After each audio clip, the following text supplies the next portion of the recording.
Salut toi et bienvenue dans ce nouvel épisode sur le filage. Moi c'est Alix, au fil de la patience sur YouTube et Instagram, et tu peux aussi me retrouver sous le pseudo Xyla sur Ravelry. Aujourd'hui on va rentrer un peu plus dans le vif du sujet, dans le sens vraiment le filage. La première étape du filage pour moi déjà c'est de préparer sa fibre. On a différentes formes, comme je te disais la dernière fois. Là, je vais partir sur ce projet-ci. Donc, c'est 3 fois la même tresse. C'est des tresses qui viennent de chez Regenbow Gunvolle. Un mélange de différentes matières. Je vais te dire ça. Donc, du Corriedale, de la soie et du bambou. Et donc, mon but, ce serait de réussir à faire à peu près 600 grammes de déca avec ces 3 fibres, donc ces 3 tresses, pardon. Donc j'ai à chaque fois des tresses de 100 grammes, donc ce serait bien que j'arrive à atteindre à peu près 200 mètres de fil fini. C'est un peu plus fin que ce que je file habituellement, entre guillemets, d'instinct. Donc on va voir si j'y arrive ou pas. On verra pas ça aujourd'hui, hein, parce que ça va me prendre beaucoup trop de temps de filer ça jusqu'au bout, et filer est quelque chose qui prend du temps, mais en tout cas je vais te montrer comment je prépare ma fibre. Donc ici j'ai ma tresse, donc je vais dérouler ma tresse et ensuite je vais défaire ma tresse. Donc où est le bout? Voilà. Donc là je défais entièrement. Donc là je défais entièrement la chaînette. Voilà. Et là, il y a en soi plusieurs options. Je pourrais décider de directement filer à partir de ma tresse telle qu'elle est. Mais c'est plus simple, surtout là, vu que je veux faire un fil qui est quand même relativement fin. C'est plus simple de subdiviser cette tresse. Donc je la prends sur le haut et je tire doucement. Et ça se défait quand même assez facilement. Voilà. Et je fais ça jusqu'au bout. Donc là tu ne me vois pas, mais je tac tac tac tac tac jusqu'au bout. Voilà. Celle, pour l'instant, il y a une moitié que je vais réenrouler, mais quand je réenroule, je fais attention à ne pas appliquer de torsion. C'est-à-dire que si je prends et que je tourne comme ça, je vais appliquer un peu de torsion dedans. Là, le but c'est pas de mettre de la torsion qui m'embêterait après au filage, donc je l'enroule un peu sur elle-même en essayant de ne pas mettre trop de torsion. Voilà, parce que celle-là, je la préparerai plus tard. Voilà, donc, tac, tac, tac, tac, tac. On va y arriver, on y est presque. Voilà, donc ça, je mets de côté. Et ici, je vais encore rediviser. Donc voilà, je pense que tu auras compris le principe. Tu peux subdiviser comme ça tes tresses jusqu'à avoir un ruban qui a une épaisseur qui te convient et où tu penses que ça va être agréable de travailler avec. Voilà, je pense que je vais encore... je sais pas ce que je vais faire. Je m'interroge. En tout cas, voilà, donc l'idée c'est vraiment de re-subdiviser la tresse jusqu'à avoir quelque chose qui nous convient. Et ensuite, le but, ce sera de commencer à filer avec ça. Alors moi, je vais le filer au rouet, donc on passera sur le rouet après pour que je te montre comment on commence. Et d'ici là, j'aurai décidé est-ce que je re-subdivise ou pas. En tout cas, une fois qu'on a nos petites tresses comme ça, donc une fois qu'on a subdivisé à la largeur qu'on veut, on peut aussi venir et doucement déjà pré-étirer, si on veut un petit peu se simplifier la tâche et si on n'est pas très à l'aise. Alors voilà, comme tu peux voir, le filage met de la fibre absolument partout. Donc voilà pour la subdivision d'une tresse. Ensuite, que ce soit pour un rouet, donc sur les bobines du rouet ou sur un fuseau. Donc là mon fuseau il est déjà... j'ai déjà un fil qui est en cours, donc c'est pour ça que j'ai pris ma bobine pour pouvoir te montrer. On va avoir besoin d'un fil d'accroche. Parce qu'on ne peut pas attacher directement sa fibre sur la bobine ou sur le fuseau. Il faut un fil, n'importe quel fil, de préférence pas une single, parce que sinon elle va se défaire Ici j'ai pris un fil de coton, donc un fil qu'on fixe, donc moi je l'ai attaché ici avec un bout de scotch pour être sûr que ça tourne pas, que ça ne tourne pas autour de la bobine, et voilà, suffisamment de longueur et une boucle. On voit, voilà, et il faut une boucle dans laquelle on viendra passer la fibre pour le démarrage. Mais du coup le démarrage, je te le montrerai comme je disais quand je serai sur le rouet. Je vais passer sur le fuseau pour pouvoir te montrer un petit peu aussi le principe du filage et la règle importante, je dirais.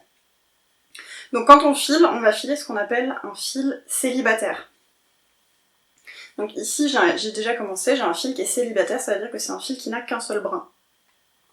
En anglais on dit single.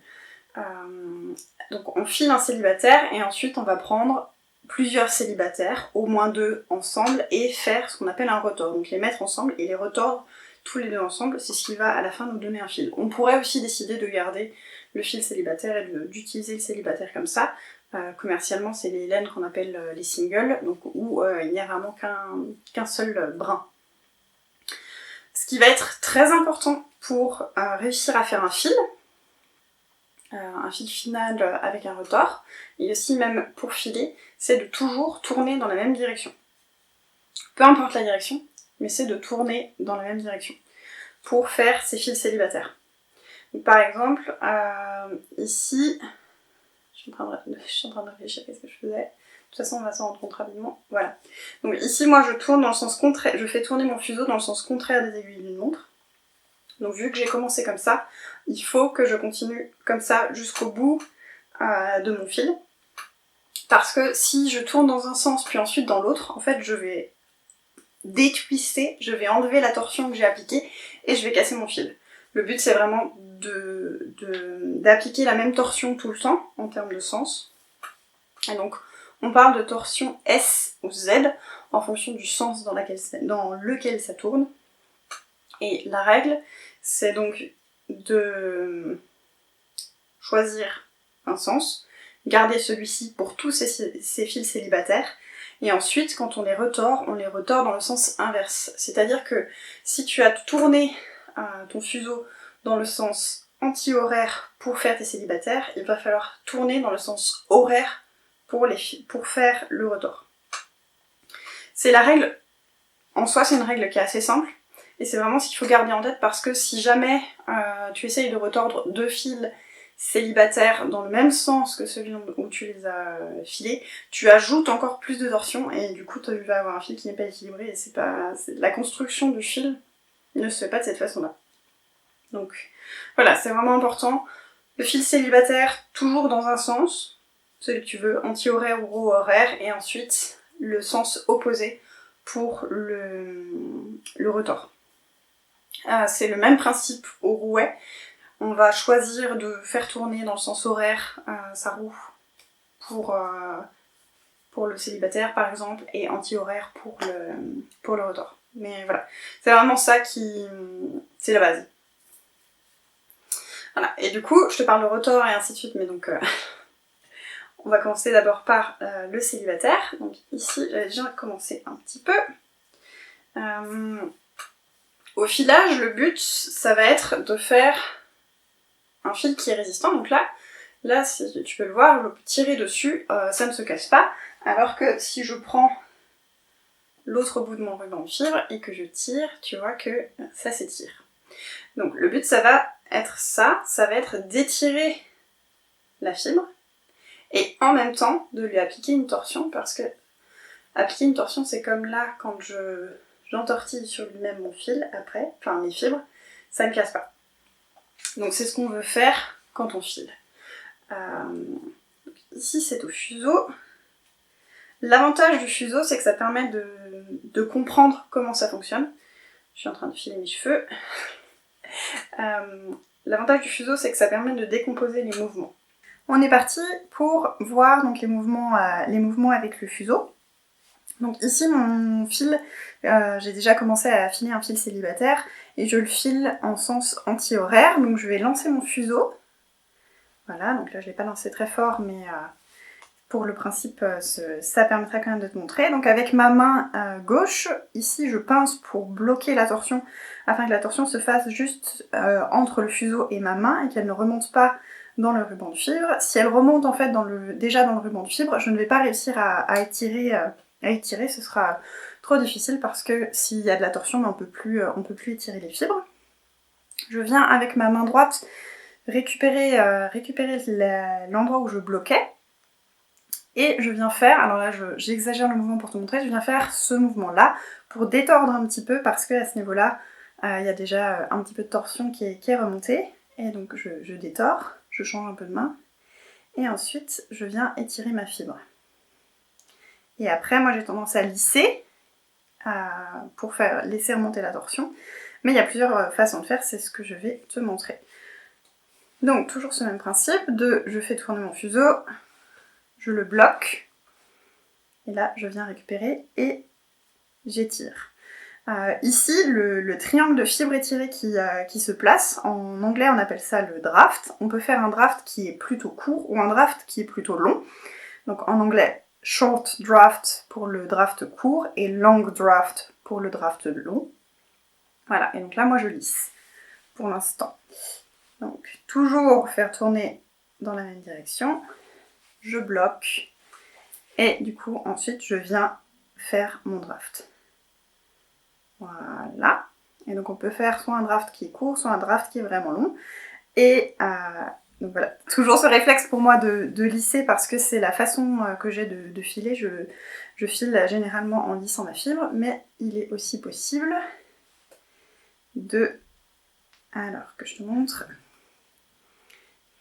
il est aussi possible, pour laisser remonter la torsion, de faire, on fait le draft, et ensuite on lâche. Et c'est ce que... Alors je ne sais pas à quel point ça va être visible ici, mais en tout cas, la partie qui est là, c'est une partie du fil du fil célibataire où j'avais lissé, et ici, donc c'est où j'ai lâché, pour laisser remonter. Il y a beaucoup plus de poils qui ressortent, de petits poils qui ressortent sur le bord de mon fil. Et c'est aussi cette technique où on laisse remonter la torsion en lâchant le fil pour que la torsion remonte toute seule. Ça permet d'emprisonner de l'air, donc ça fera un fil qui est plus chaud, vu qu'il y a de l'air qui est emprisonné. Il existe quelques règles, il me semble que j'avais déjà lu quelque part, par rapport à si on utilise la fibre peignée ou cardée, quelle technique il vaut mieux utiliser, et ainsi de suite. Je préfère dire que la seule règle qu'il y a, c'est de faire ce qui nous plaît, et ce qui nous plaît en termes de rendu, ou de faire ce qui nous plaît. Et expérimenter. Je pense que c'est le plus important, de vraiment faire ça et d'expérimenter. Donc, toujours ce même principe on lance, on coince, on étire et on relâche. Voilà. Après, pour la répartition de la torsion, c'est quelque chose d'assez personnel. On peut vouloir un fil qui est assez peu retordu sur lui-même, ou bien très retordu avec une torsion très forte. Voilà ce qu'il en était pour le principe d'étirer la fibre.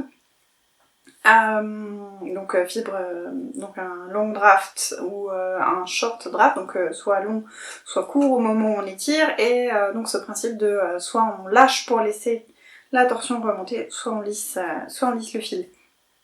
Sachant que après il y a on peut combiner, on peut faire ce qu'on veut. J'ai pas envie de dire qu'il y a des règles. Certaines personnes disent qu'avec des fibres cardées, il vaut mieux faire ça, ou avec des fibres peignées, telle autre façon, et ainsi de suite. Je pense que le mieux, c'est d'expérimenter et de voir ce qui nous convient le mieux.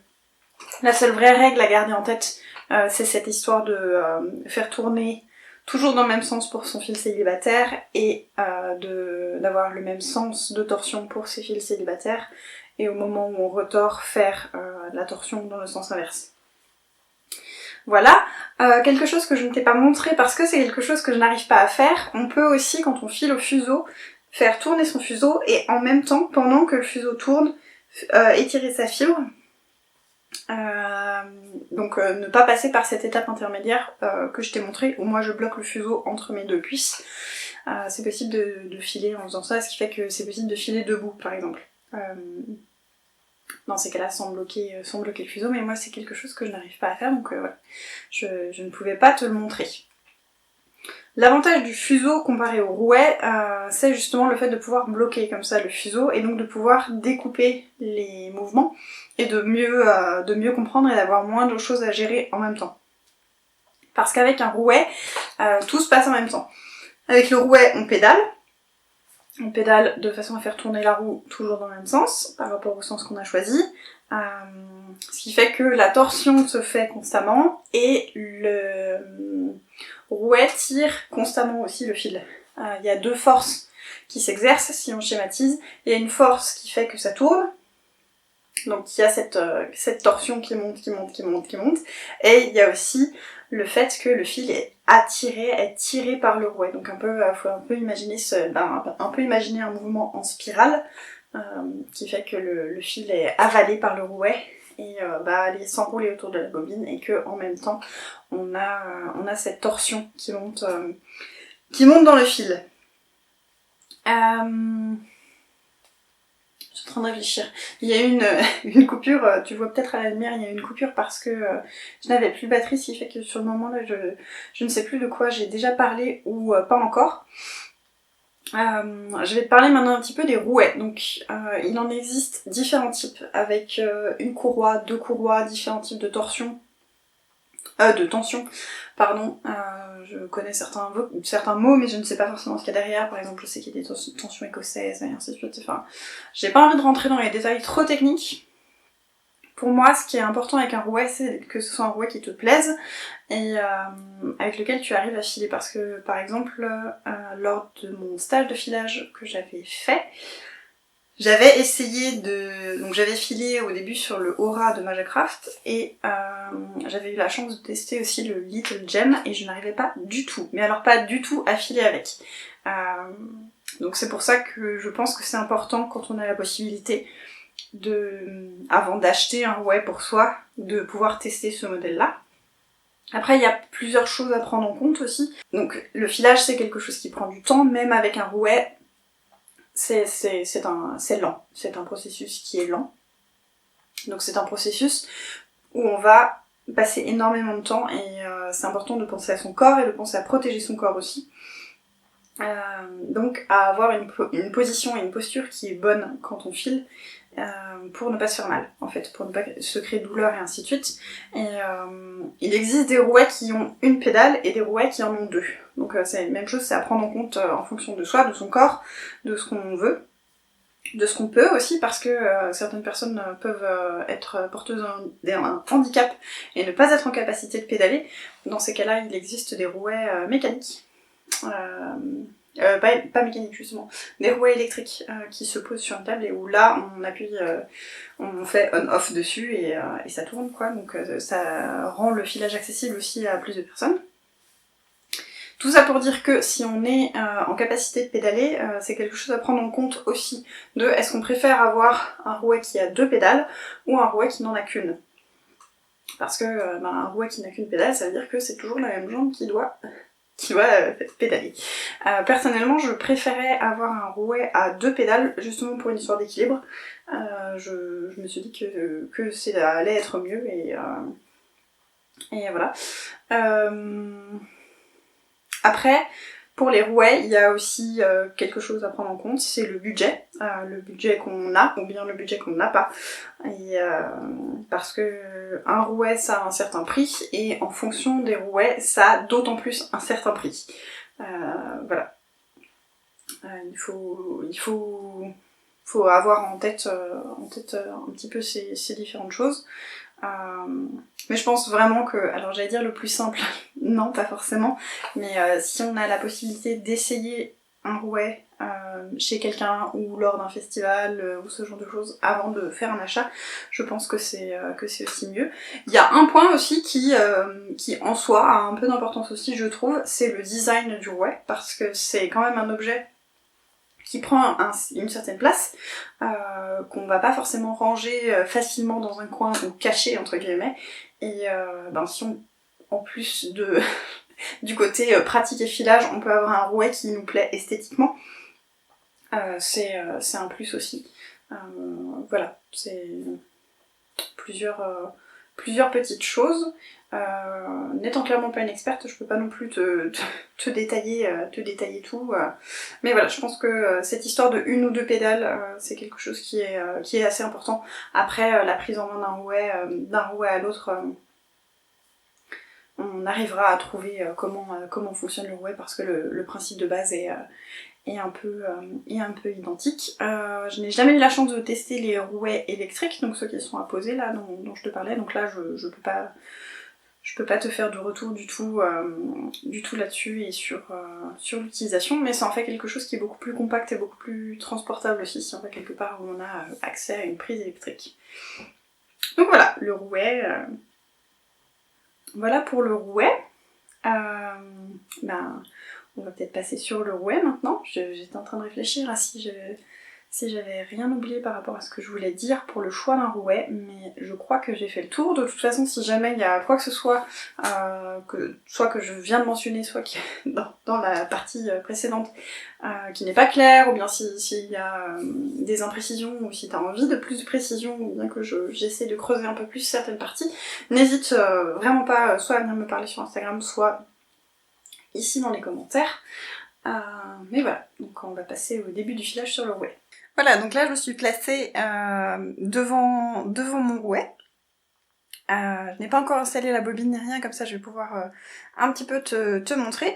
Donc comme je le disais tout à l'heure, moi j'ai un Aura de chez Majacraft, qui est un rouet à double entraînement. En tout cas il y a deux courroies, comme tu peux voir derrière. Donc il y a une verte ici et une noire ici qui passe par le frein, qui est la pièce qui se situe ici. Quelque chose qui est important avec le rouet, donc là j'ai déjà mis en place mes courroies là où je les mets habituellement pour faire le fil que je veux faire. C'est quelque chose qui est expliqué dans le manuel que j'ai, par rapport à la finesse du fil qu'on veut faire et ainsi de suite. Et en tout cas je sais que ces réglages-ci me conviennent, donc les réglages à ce niveau-là, mais donc mon rouet aussi ici. J'ai aussi plusieurs réglages en termes de vitesse pour la courroie verte. Donc toutes ces choses-là maintenant, moi je sais où placer. Et plus que savoir où placer, en fait, j'ai pris une photo des paramètres qui me conviennent. Comme ça, vu qu'il y a des longues périodes pendant lesquelles je ne file pas, pardon, on ne remet pas bien droit. Vu qu'il y a parfois des longues périodes pendant lesquelles je ne file pas, comme ça je n'ai pas besoin de m'inquiéter de est-ce que je me souviens ou pas, j'ai pris une photo. Parce que c'est très important en fait les courroies, quand on ne file plus, une fois qu'on arrête de filer, de les enlever pour qu'elles n'aient pas une tension constante parce que ça les abîme à force. Et déjà à l'utilisation, ça finit par s'abîmer et se détendre, donc il faut surtout pas les laisser tendus en fait. Quand on n'utilise pas son rouet, il faut enlever, il faut les enlever. Voilà, donc avec mon rouet, je récupère, hop, voilà. Je récupère cette partie-ci de mon épinglier. Et c'est là où je manque parfois un peu des mots de vocabulaire exact. Mais ici, c'est pas non plus ce qui est le plus important. Donc voilà, j'enlève cette partie-ci afin de pouvoir mettre ma bobine, qui ici a deux trous qui viennent se placer dans les encoches qui sont là. Donc je viens mettre ma bobine et ensuite je viens remettre ça. Voilà. Hop. Voilà, jusqu'à ce que ce soit bloqué.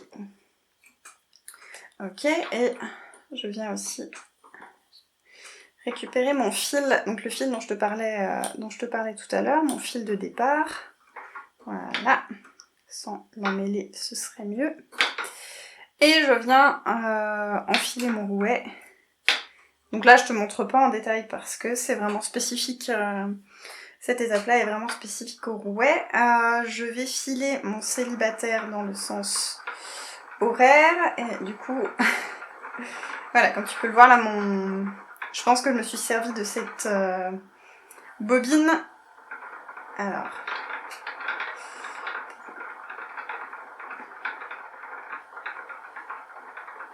Tac, tac, tac. Voilà. Donc je réenroulais juste mon fil d'accroche. Qui était enroulé du coup dans l'autre sens. Je pense que cette bobine là m'a servi à faire le retors parce que j'ai tendance quand je suis rouet à faire mes célibataires en sens horaire et mes retors en sens anti-horaire. Et donc c'est là où ce dont je te parlais tout à l'heure est très visible très rapidement avec un rouet, c'est que là j'ai enroulé mon fil, donc là je pédale en sens horaire, ce que tu ne peux pas bien discerner, mais voilà, donc tu vois bien que mon fil est attiré sur la pelote. Si je change de sens, mon fil ressort. Donc d'où vraiment cette importance de toujours pédaler dans le même sens. Parce que ici c'est pas non plus extrêmement visible, mais la torsion se fait et se défait aussi. En tout cas, voilà. Donc là c'est la petite balle de fibre que j'ai préparée tout à l'heure. Je vais un peu la défaire. Et donc pour démarrer, et ça va être exactement le même principe quand on démarre au fuseau aussi, c'est d'étirer déjà une petite partie de fibre et on vient passer dans la boucle. Voilà. On vient passer dans la boucle et après, après on est parti. Donc voilà. Donc là comme tu peux le voir, la torsion monte tout de suite. Voilà. Et mon début de fil sera sûrement pas parfait, mais voilà. Et ensuite, on est parti. Et j'ai tendance à toujours filer en lissant mon fil. Donc voilà, et là, mon rouet tire un peu trop.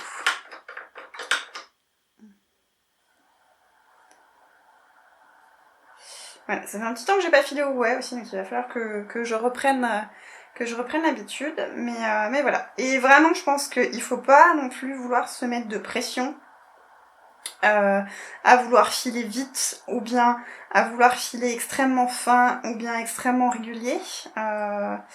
Ou bien absolument d'une certaine façon. Je pense vraiment qu'il faut se laisser le temps de découvrir et se laisser le temps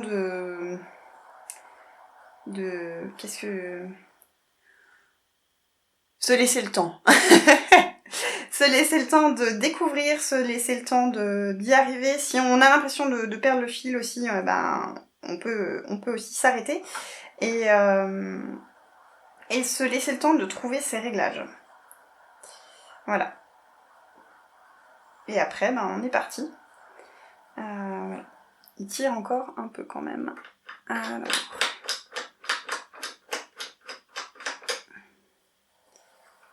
Voilà. Là, c'est mieux. Et au fur et à mesure qu'on file, il va falloir garder en tête deux choses. Surtout là, quand sur le rouet.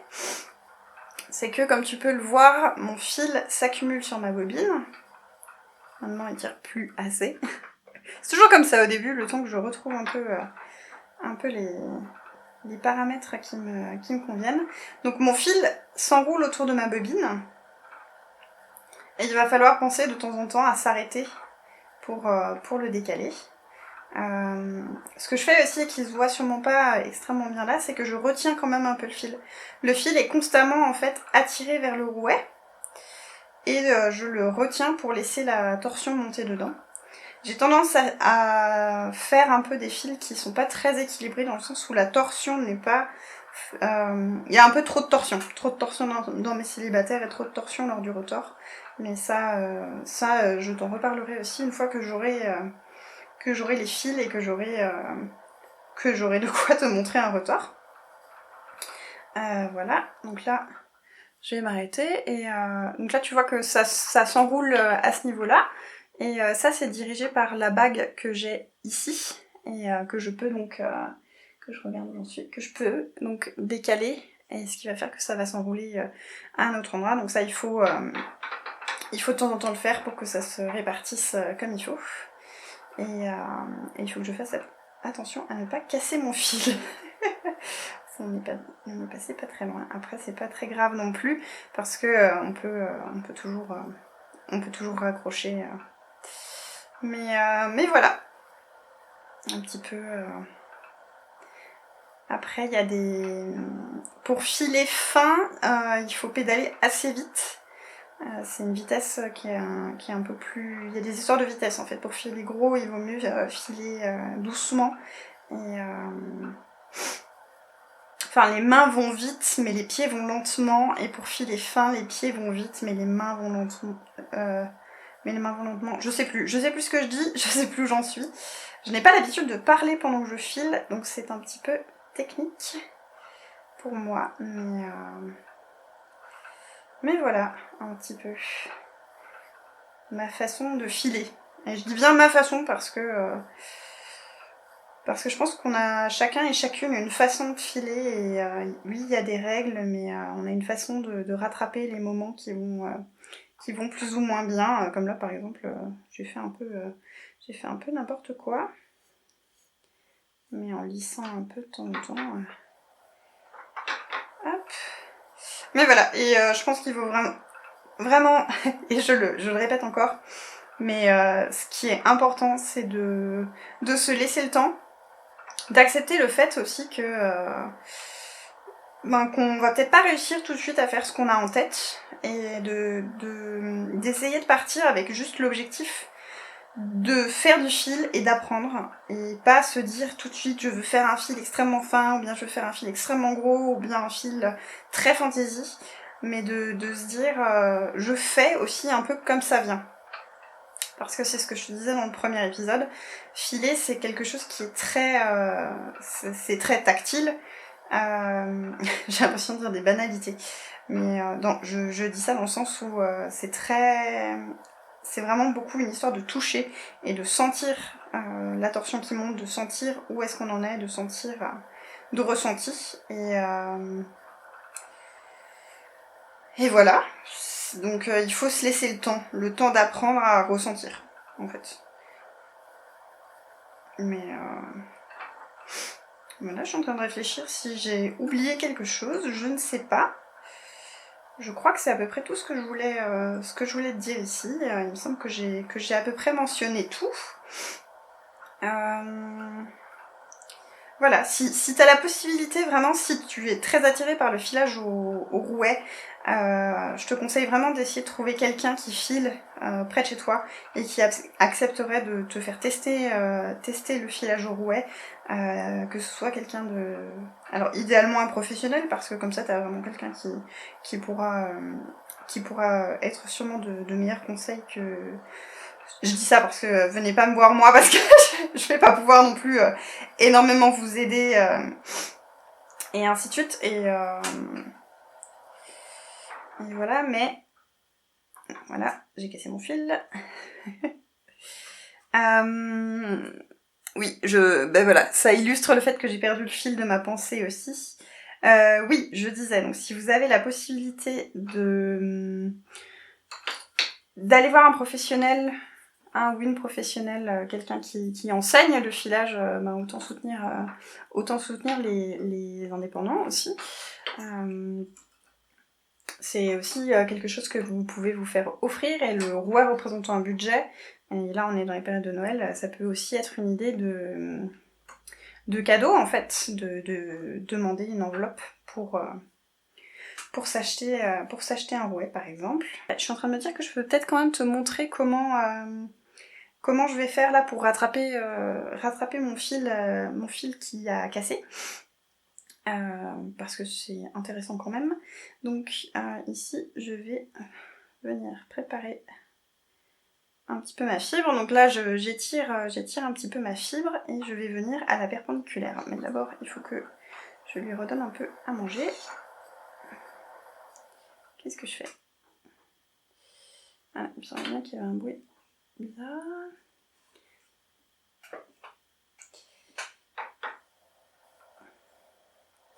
Voilà, et du coup là je vais venir à la perpendiculaire et ça va rattraper mon fil. Et ensuite, une fois que j'ai rattrapé mon fil, je viens remettre hop, dans le bon sens. Et voilà. Et c'est reparti.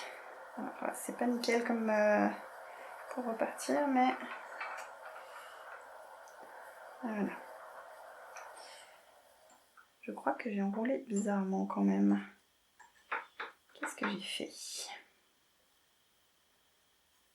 J'ai un peu trop de torsion. Bref, je vais me dépatouiller avec ce début un petit peu chaotique.